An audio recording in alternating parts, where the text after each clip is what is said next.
তো সবাই ভালো আছেন আশা করি। আজকের ব্যাপার হচ্ছে অ্যাডোবি প্রিমিয়ার প্রতি কী করে নতুন একটা ফাইল নিয়ে কাজ শুরু করবেন বা গেট স্টার্টেড বলতে পারেন। আমার কাছে আছে 2019 অ্যাডোবি প্রিমিয়ার প্রো ভার্সন। আচ্ছা, এটা ওপেন হচ্ছে।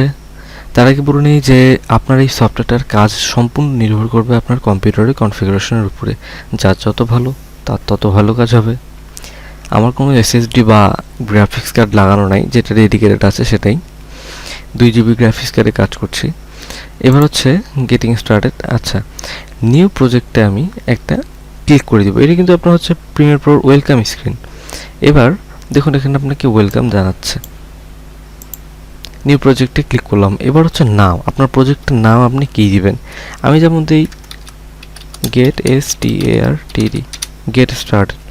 গেট স্টার্টেড দিলাম হচ্ছে আমার প্রজেক্টটার নাম।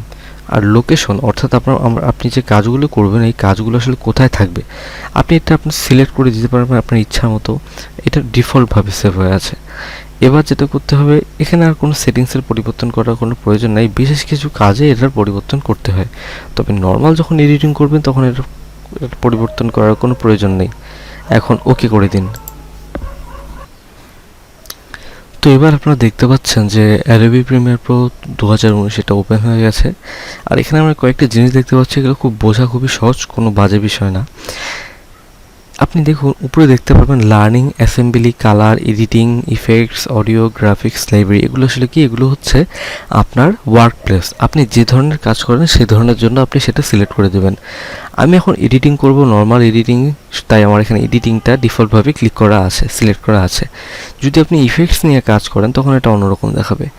যেমন দেখুন আমি ইফেক্টসে প্রেস করেছি, ইফেক্টস যদি চাপ দিই তখন আপনি দেখতে পারবেন এটা এরকম দেখাচ্ছে, মানে আপনার ইফেক্টসগুলো ডান দিকে চলে আসবে। আর যদি অডিও নিয়ে যারা কাজ করেন তারা যদি অডিওতে ক্লিক করেন তখন আপনি দেখতে পাবেন আপনার অডিওর যে জিনিসগুলো, এসেনশিয়াল জিনিসগুলো, সেগুলো সব ডান দিকে চলে আসছে। তো আমি ওদিকে যাব না, জাস্ট নর্মালি এডিটিংয়ে আসবো। এবার যেটা করতে হবে, আপনি কিন্তু আপনার ভিডিও, গান, ছবি যাই বলুন এটা দুভাবে আনতে পারবেন। একটা হচ্ছে ইম্পোর্ট করে ফাইল, ইম্পোর্ট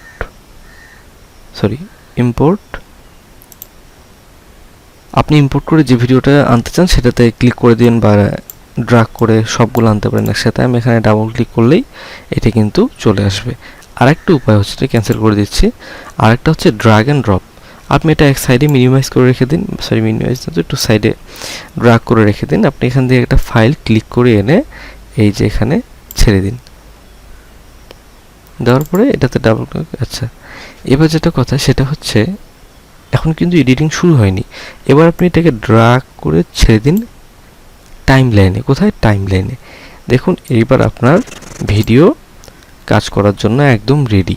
আরেকটা জিনিস বলে রাখি, প্রিমিয়ার প্রো কিন্তু অটোমেটিকলি নির্দিষ্ট কিছু সময় পর পর আপনার এই প্রজেক্টটা সেভ করবে একবার। এতে করে হবে কি, যখন প্রোগ্রামটা ক্র্যাশ হয়ে যাবে, এটা হতে পারে, অস্বাভাবিক কিছু না, তাহলে আপনার কাজ যতটুকু করেছেন ততটুকুই থাকবে।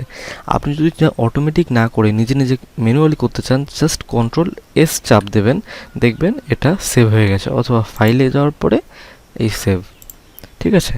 এতে করে হবে কি, আপনার প্রজেক্টটা একটা নিশ্চয়তা থাকবে যে না, আমার যদি কখনো কোনো সমস্যা হয় দেন ইটস ওকে। আচ্ছা, এবার আপনি যে কোনো কিছু কাট, ছাট, যাই বলেন তাই করতে পারবেন। আচ্ছা, এটাই হলো আপনার গেট স্টার্টেড। তো আশা করি আপনাদের কাছে টিউটোরিয়ালটি ভালো লেগেছে, বুঝতে পেরেছেন। আমার চ্যানেলের সাথেই থাকবেন, আমি আরও এই বিষয় নিয়ে আলোচনা করব। অবশ্যই সাবস্ক্রাইব করবেন আমাকে সাপোর্ট করার জন্য, কেননা আপনাদের সাহায্যই পারে আমার চ্যানেলটাকে একটু উপরে তুলতে। ধন্যবাদ।